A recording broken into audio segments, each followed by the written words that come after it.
नमस्कार, स्वागत है आप सबका दिन भर के तमाम बड़ी और अहम खबरों के साथ में हूं कवींद्र। शुरुआत हेडलाइन से। बिहार में महागठबंधन को झटका, अलग हुई समाजवादी पार्टी, मुलायम को बनाने में जुटी जेडीयू। बीजेपी ने कहा मौका परस्त था महागठबंधन।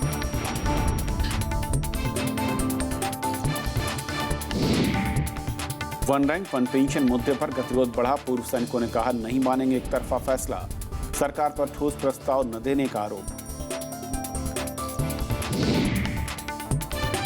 हिंदू बौद्ध सम्मेलन में प्रधानमंत्री का संबोधन, सभी संघर्षों का समाधान बातचीत से निकालने पर जोर, कहा गैर सरकारी ताकतें कर रही हैं मासूमों पर हिंसा। उत्तर प्रदेश में दिमागी बुखार का कहर, पीलीभीत समेत कई जिले चपेट में, राज्य में अब तक 139 बच्चों की मौत। और संयुक्त राष्ट्र में कश्मीर मुद्दा उठाने पर पाक को भारत की खरी खरी, कहा कश्मीर में चुनी हुई सरकार, सीमा पार से फिर हुई पारी। और आइए देखते हैं पहली खबर।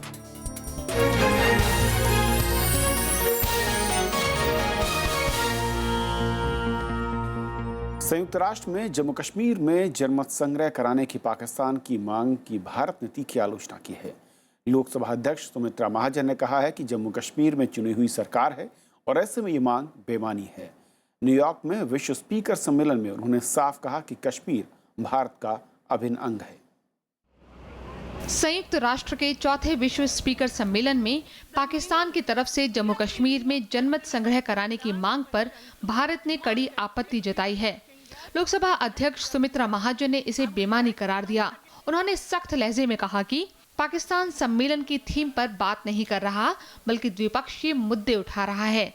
जम्मू कश्मीर के लोगों ने लोकतांत्रिक ढंग से सरकार को चुना है। पाकिस्तान जमीनी स्तर की सच्चाइयों को नजरअंदाज कर रहा है। जम्मू कश्मीर संयुक्त राष्ट्र के लिए मुद्दा ही नहीं है। पाकिस्तानी नेशनल असेंबली के कार्यवाहक स्पीकर मुर्तजा जावेद अब्बासी ने अपने भाषण में ये मुद्दा उठाया था। पाकिस्तान की तरफ से ये बयान ऐसे वक्त में आया है जब इसी महीने बीएसएफ और पाकिस्तान रेंजर्स की बैठक होने वाली है। इधर पाकिस्तानी प्रधानमंत्री नवाज शरीफ ने सीमा पर संघर्ष विराम उल्लंघन के लिए उल्टे भारत को ही जिम्मेदार ठहराया है। पाकिस्तान की सरहदों पर मासूम शहरियों का खून बहाने की कार्रवाइयां सिर्फ इस खित्ते के लिए नहीं बल्कि आलमी अमन के लिए भी खतरा बन सकती हैं। हालांकि जल्द ही इसका जवाब आ गया। नवाज शरीफ प्राइम मिनिस्टर जरूर हैं, लेकिन वो भी आईएसआई के रहमो करम पर जिंदा है। पाकिस्तान की इन्हीं हरकतों की वजह से दोनों देशों के बीच एनएसए स्तर की बातचीत पहले ही रद्द हो चुकी है। अब दिल्ली में बीएसएफ और पाकिस्तान रेंजर्स की बैठक पर अनिश्चितता के बादल मंडरा रहे हैं।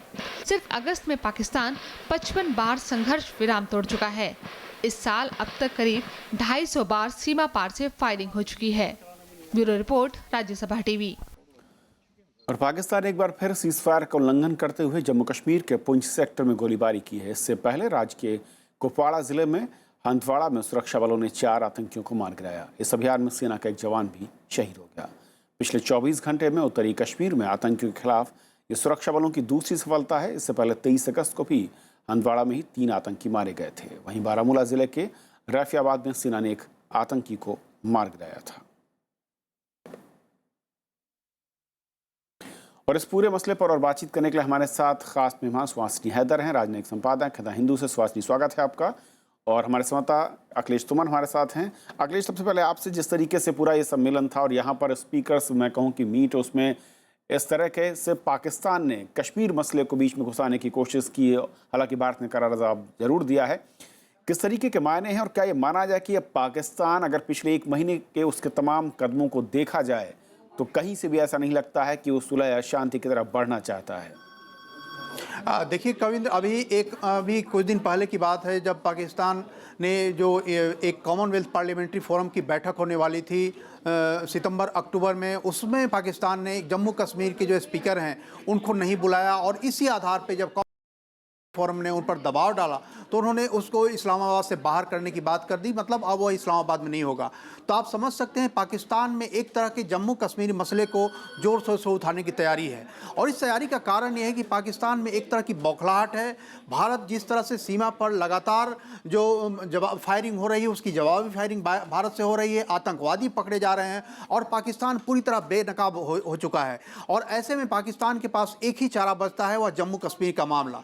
और जो राजनीतिक नेतृत्व है पाकिस्तान का, वह हमेशा इस बात की कोशिश करता है कि जब भी वह संकट में पड़े तब कश्मीर का मामला उठाए, ताकि सैनिक और जो आईएसआई का जो सत्तातंत्र है उस सत्तातंत्र के वह करीब रहे, कोई संकट न हो। तो मुझे लगता है कि जो न्यूयॉर्क में यह मामला उठाया गया उसका भी यही कारण है कि पाकिस्तान चाहता है कि इस मामले को तब तक गर्म रखा जाए जब तक आईएसआई और सेना के साथ नवाज शरीफ का कोई तालमेल नहीं बन जाता। उसके अलावा और कोई दूसरा तरीका नवाज शरीफ के पास नहीं है और ना कोई दूसरा कारण है। जी अखिलेश, शुक्रिया इस अपडेट के लिए आपका।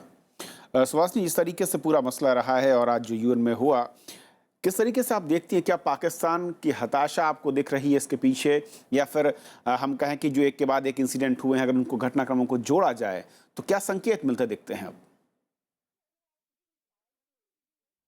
देखिए, अगर आप पिछले साल के इन घटनाओं को एक साथ करें तो आपको दिखेगा कि पाकिस्तान एक नीति को पुश कर रहा है, एक नीति को फॉलो कर रहा है, जहां वो कश्मीर को फिर से अंतर्राष्ट्रीय स्तर पे एक बहुत नया, मतलब एक बहुत बुलंद करना चाहते हैं अपनी आवाज़ इस पे। लेकिन अब तक पाकिस्तान नाकामयाब रहा है। अगर आप देखेंगे संयुक्त राष्ट्र के सिक्योरिटी काउंसिल में 50 साल में एक ही रेजोल्यूशन आज तक है कश्मीर के मुद्दे पर। उसके पहले 1965 के जंग के पहले बेशक 23 बार सिक्योरिटी काउंसिल में कश्मीर का जिक्र हुआ था, रेजोल्यूशंस उस पर हुए थे, लेकिन 71 के वॉर के बाद और फिर 72 शिमला एग्रीमेंट के बाद यूएन सिक्योरिटी काउंसिल ने कोई भी जिक्र नहीं किया है कश्मीर के बारे में। और ये नाकामयाबी अब पाकिस्तान किसी तरह इसको रिवर्स करना चाहती है, किसी तरह अब कश्मीर को फिर से अंतर्राष्ट्रीय स्तर पर लाना चाहती है। 3 इसके मुद्दे हैं। एक, ये डिप्लोमेटिकली कश्मीर का मुद्दा उठाना चाहते हैं। वहाँ पे एलओसी पे जो फायरिंग हुई है उसमें वो उन्मोजिब, जो भारत अब उसके मायने ही नहीं रखता है, उन्मोजिब को हर बार वो एलओसी ले जाते हैं और दिखाते हैं वहाँ पे कि जो फायरिंग हुई है। और तीसरी बात ये कि वो ये दिखाना चाहते हैं कि जो भारत और पाकिस्तान के बीच में वार्ता टूटी है, जो भारत और पाकिस्तान अब कश्मीर के बारे में बात नहीं कर रही हैं, इसका ये फ़ायदा उठाना चाहते हैं अंतर्राष्ट्रीय स्तर पे कहने के लिए कि क्योंकि ये हमारे लिए बड़ा मुद्दा है, इसलिए हम ये कर रहे हैं। और जिस तरीके से हमने देखा था कि अभी पिछले दिनों ही पाकिस्तान के एक राजनयिक का बयान आया था कि पाकिस्तान कश्मीर मसले पर अलग थलग पड़ चुका है, तो क्या ये माना जाए कि वापस जो आपने कहा कि एक स्ट्रेटजी दोबारा से दिखती है कि उसको उस मुद्दे को गरमाने की कोशिश की जाए, उठाने की कोशिश की जाए, भले ही मैं कहूँ कि बार बार उसे अकेले इस मुद्दे पर आगे बढ़ना पड़े और विफलता हाथ लगे?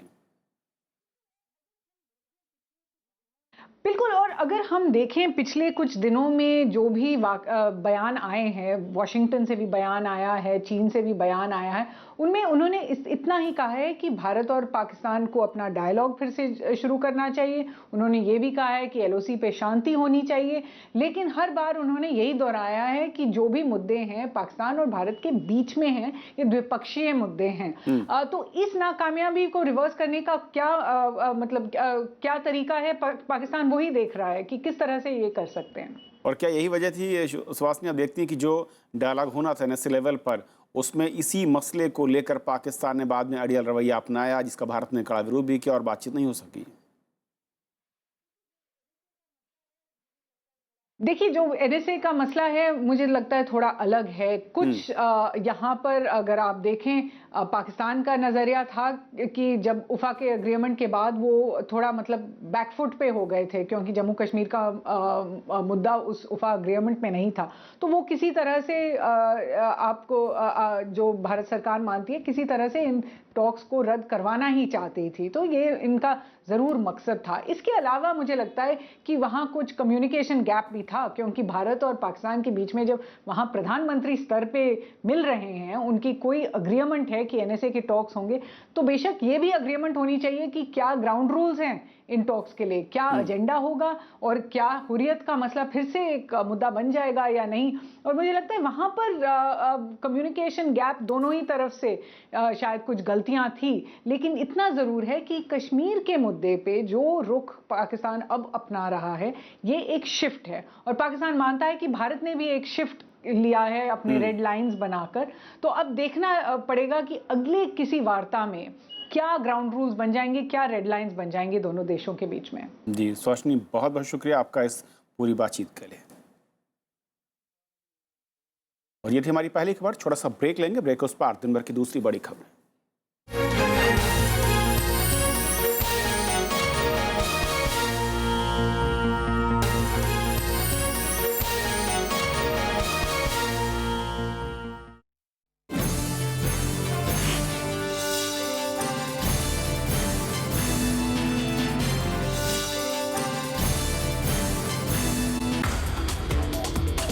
उनहत्तर तेल कुओं की होगी नीलामी, खरीदार कंपनियां निकालेंगी तेल, कैबिनेट ने लिया फैसला।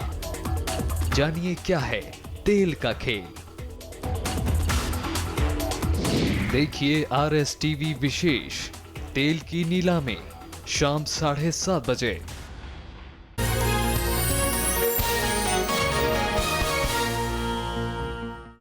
समाजवादी पार्टी ने बिहार चुनाव के लिए हुए सीट बंटवारे पर नाराजगी जताते हुए आज महागठबंधन से अलग होने का ऐलान कर दिया। जेडीयू, आरजेडी और कांग्रेस को झटका देते हुए समाजवादी पार्टी ने राज्य में अब अलग से अकेले ही चुनाव में लड़ने की बात कही है। बीजेपी ने महागठबंधन को अवसरवादी बताया, लेकिन इस बीच जेडीयू के वरिष्ठ नेता शरद यादव मुलायम सिंह को मनाने उनके दिल्ली स्थित आवास पर पहुंचे। पहले एनसीपी और अब समाजवादी पार्टी ने बिहार विधानसभा चुनाव के ठीक पहले महागठबंधन को झटका दे दिया है। लखनऊ में गुरुवार को हुई समाजवादी पार्टी की संसदीय बोर्ड की बैठक में यह तय हुआ कि पार्टी अब बिहार में अकेले दम पर चुनाव लड़ेगी। वहां के बड़े घटक दल हैं, उनका ये कर्तव्य बनता था कि सीटों पर फैसला करने से पहले पार्टी के विभिन्न पार्टियों से बात करते। समाजवादी पार्टी को ये जानकारी टेलीविजन और आप लोगों के कृपा से मिली, किसी से बात नहीं हुई। ये किसी भी गठबंधन धर्म के अनुकूल बात नहीं थी। ये समाजवादी पार्टी ने इससे अपने आप को अपमानित महसूस किया। हालांकि 4 दिन पहले ही पटना में हुई स्वाभिमान रैली में महागठबंधन के चारों दलों के नेता एक मंच पर नजर आए थे। आरजेडी, जेडीयू और कांग्रेस का कहना है कि वो अभी भी मुलायम सिंह यादव को मना लेंगे। हम लोगों के बहुत पुराने साथी हैं भाई मुलायम सिंह जी, तो मेरी उनसे बात होनी है। एक बार हुई है, फिर मैं करूंगा, लेकिन इतना पक्का और मुकम्मल कहता हूं कि इस मामले को हम सलटाएंगे और सुलझा लेंगे। I think Mulayam Singh Yadav ji will rethink and he also will join the fight of other secular parties to defeat the BJP. महागठबंधन में टूट ने बीजेपी को वार करने का मौका दे दिया है। तो उनको अंदाजा हो गया है कि भागलपुर की रैली, सहरसा की रैली, मुजफ्फरपुर की रैली, गया की रैली का कामयाब होना और गांधी मैदान की रैली के फ्लॉप होने के बाद मुलायम सिंह यादव जी का सब्र का पैमाना लबरेज हो गया, धीरज की सीमा टूट गई और उन्होंने आज निर्णय किया कि डूबते जहाज में वो बैठेंगे नहीं। इससे पहले समाजवादी पार्टी के रुख के ही चलते जनता परिवार के दलों का विलय अटक गया था। समाजवादी पार्टी का बेशक राजनीतिक दल के रूप में बिहार में कोई रसूख नहीं है, लेकिन इस नुकसान की भरपाई महागठबंधन के लिए आसान भी नहीं होगी। 243 विधानसभा सीटों वाले बिहार में कुछ ही दिनों में चुनावों का ऐलान होने वाला है। Bureau report, Rajya Sabha TV. Bihar में चुनावों से पहले नेताओं की निष्ठाएं बदल रही हैं। महागठबंधन को झटका देते हुए आरजेडी के वरिष्ठ नेता रघुनाथ झा ने आज अपनी पार्टी छोड़ समाजवादी पार्टी का दामन थाम लिया। उन्होंने आरोप लगाया कि पार्टी अध्यक्ष लालू प्रसाद वरिष्ठ नेताओं की अनदेखी कर रहे हैं और उनका पूरा ध्यान अपने परिवार पर है। रघुनाथ झा राष्ट्रीय जनता दल का ब्राह्मण चेहरा माने जाते हैं और बिहार सरकार में पूर्व भारी उद्योग और लोक उपक्रम मंत्री रहे हैं। वन रैंक वन पेंशन के मुद्दे के जल्द सुलझने के आसार नहीं दिख रहे हैं और इस मुद्दे पर सरकार और पूर्व सैनिकों के बीच गतिरोध बरकरार है। पूर्व सैनिकों ने आज कहा कि उन्होंने सरकार के किसी प्रस्ताव को अभी तक नहीं माना है। वन रैंक वन पेंशन की मांग को लेकर पूर्व सैनिकों का धरना 81वें दिन भी जारी है। पूर्व सैनिकों ने गुरुवार को इस मुद्दे के समाधान के लिए सरकार की ओर से कोई ठोस प्रस्ताव नहीं देने का आरोप लगाया। साथ ही उन्होंने सालाना पेंशन समीक्षा और 3% वृद्धि की मांग से जुड़ी खबरों को आधारहीन बताया। न तो हमने 3% इंक्रीमेंट डिमांड ईयरली किया है, न हर महीने किया है, और ये सरासर झूठी खबर है और देश को गुमराह करने के लिए खबर है। पूर्व सैनिकों ने साफ किया कि अभी तक उन्होंने सरकार के प्रस्ताव को मंजूर नहीं किया है। अगर सरकार एक तरफा तरीके से इसकी घोषणा करती है तो वो इसे मंजूर नहीं करेंगे। अगर लागू करते हैं और वो सही नहीं है तो क्या हम उठ जाएंगे? नहीं उठेंगे, हम अपनी मुहिम को और तेज करेंगे। खबर आई थी कि सरकार और पूर्व सैनिकों के बीच पेंशन के फॉर्मूले को लेकर सहमति बन गई और पूर्व सैनिक हर साल की बजाय 2 साल में पेंशन में रिवीजन पर राजी हो गए हैं। Bureau report, Rajya Sabha TV.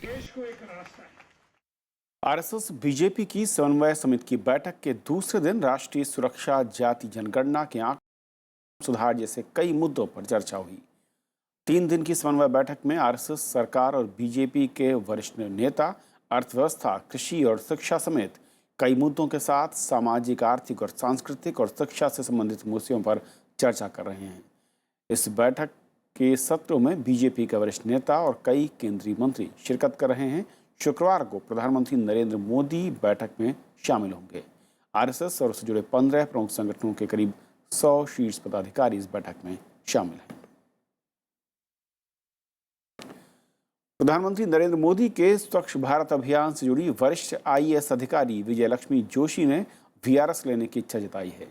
Gujarat cadre की विजय लक्ष्मी जोशी ने निजी कारणों के चलते वॉलंटियर रिटायरमेंट की मांग की है। 1980 बैच की आईएएस अधिकारी विजय लक्ष्मी जोशी पेयजल और स्वच्छता मंत्रालय के सचिव के रूप में तैनात हैं। सुप्रीम कोर्ट ने विदेशों में जमा कालेधन की जांच कर रही एसआईटी को 7 अक्टूबर तक अतिरिक्त रिपोर्ट पेश करने के निर्देश दिए हैं। बहस के दौरान याचिकाकर्ता वकील प्रशांत भूषण ने दावा किया कि पी नोट्स के जरिए भारत के शेयर बाजार में 3 लाख करोड़ के कालेधन का निवेश किया गया। मामले की अगली सुनवाई 28 अक्टूबर को होगी। इस बीच स्विट्जरलैंड की सरकार ने कर अपराधों की जांच में सहयोग और सूचनाओं के आदान प्रदान के लिए अपने कानून में संशोधन की बात कही है। इसे कालेधन के खिलाफ लड़ाई में एक बड़ी मदद के तौर पर देखा जा रहा है। एसआईटी स्विस बैंक और एचएसबीसी जैसे बैंकों में जमा कालेधन की जांच कर रही है।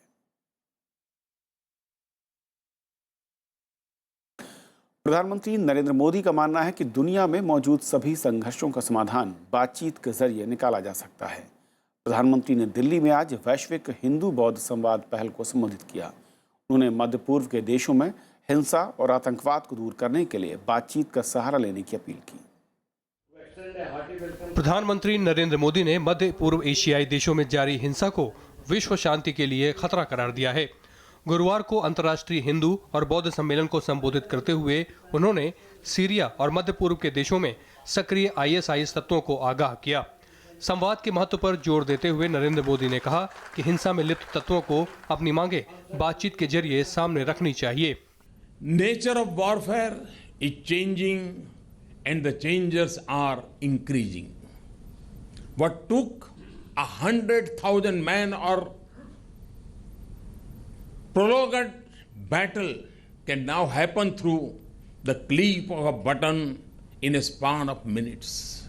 प्रधानमंत्री का कहना है कि गैर सरकारी ताकतें दुनिया के बड़े हिस्से पर हिंसा फैलाने में लगी हैं। Intolerant non-state actors now control large territories where they are unleashing barbaric violence on innocent people.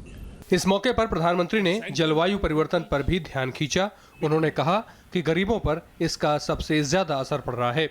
इस चुनौती से निपटने के लिए नरेंद्र मोदी ने विमर्श को जलवायु परिवर्तन से बदलकर जलवायु न्याय करने का सुझाव दिया। 2 दिन तक चलने वाले इस सम्मेलन में भारत के अलावा जापान, म्यांमार, श्रीलंका और भूटान जैसे कई देशों के प्रतिनिधि हिस्सा ले रहे हैं। अखिलेश सुमन, राज्यसभा टीवी। उत्तर प्रदेश में जापानी बुखार यानी इंसेफ्लाइटिस का कहर बढ़ता जा रहा है। बीमारी की चपेट में आने वाले मरीजों की संख्या दिन पर दिन बढ़ रही है।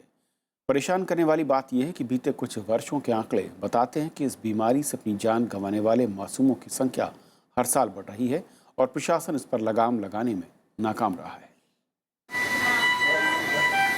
उत्तर प्रदेश के अस्पतालों में जापानी बुखार के मरीजों की तादाद बढ़ने लगी है। ताजा मामला पीलीभीत जिले में सामने आया है। बीमारी की चपेट में आए 15 से ज्यादा बच्चों को अस्पताल में इलाज के लिए भर्ती कराया गया है।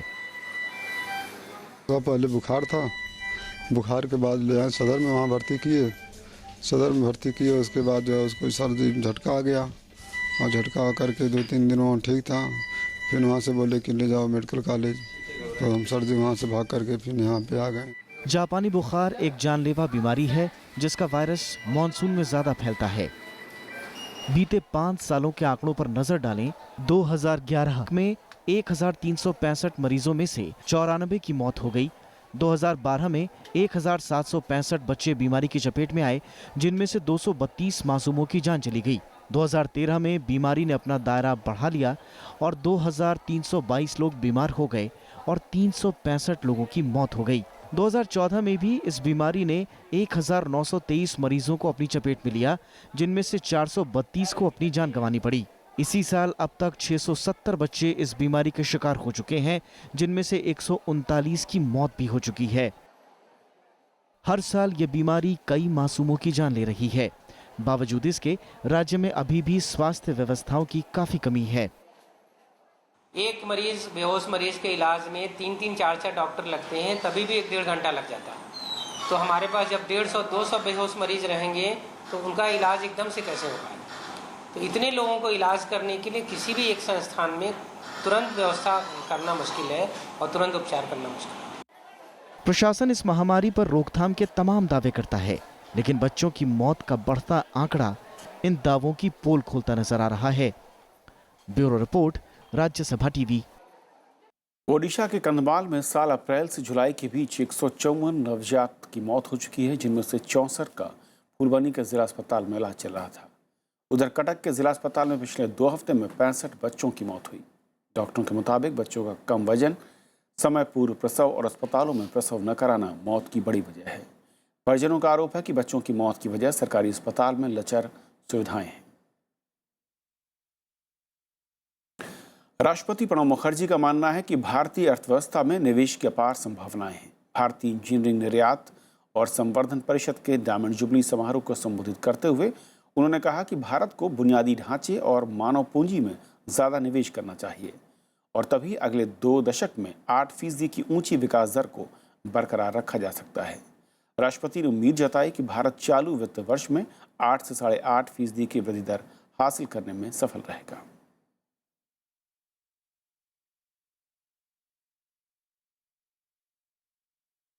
Stable tax policies and an expanded growth rate of 8 and 8.5%, which are expected to be achieved in the current fiscal, appears as one of the few bright spots in the otherwise gloomy global economy. लगातार 3 दिनों की गिरावट के बाद आज बाजार में रौनक रही। अच्छे वैश्विक संकेतों के दम पर घरेलू बाजारों में कारोबार की शुरुआत से ही तेजी का रुख दिखा। कारोबारी सत्र के आखिरी घंटे के दौरान बाजार की तेजी और बढ़ी और बाजार में चौतरफा खरीदारी हुई।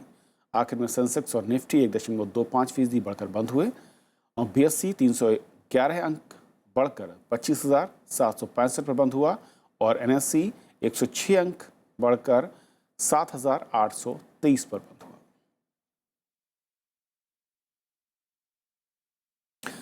तेईस लाख सैनिकों वाली दुनिया की सबसे बड़ी चीन की पीपल्स लिबरेशन आर्मी में 3 लाख जवानों की कटौती होगी।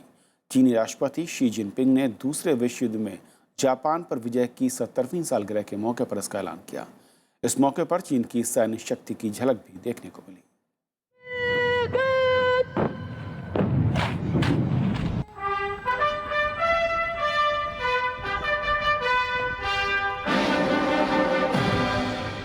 चीन ने जापान को शिकस्त देने की 70वीं सालगिरह का जश्न 70 तोपों की सलामी के साथ शुरू किया।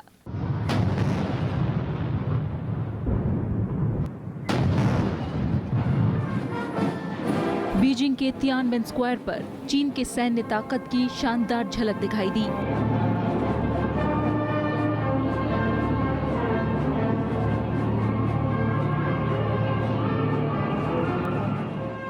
राष्ट्रपति शी जिनपिंग ने सैन्य परेड का मुआयना किया।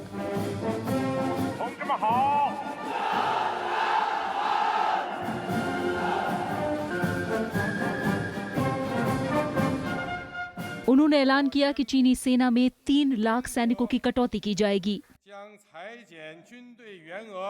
偏见和歧视、仇恨和战争只会带来灾难和痛苦。 सेना को आधुनिक बनाने और तयशुदा बजट में बेहतर काम करने के मकसद से जवानों की तादाद घटाने का फैसला लिया गया है। पीएलए का सालाना रक्षा बजट 145 अरब डॉलर है, जो अमेरिका के बाद दूसरे स्थान पर आता है। 80 के दशक तक चीनी सेना में 45 लाख जवान हुआ करते थे। 1985 में इसे घटाकर 30 लाख और बाद में 23 लाख कर दिया गया। अब 3 लाख सैनिकों की कटौती का ये कदम ऐसे वक्त में उठाया गया है जब चीन की सेना के 40 बड़े अधिकारी भ्रष्टाचार के मामलों में जांच का सामना कर रहे हैं। Bureau report, Rajya Sabha TV. तो इस बुलेटिन में अभी इतना ही। नमस्कार।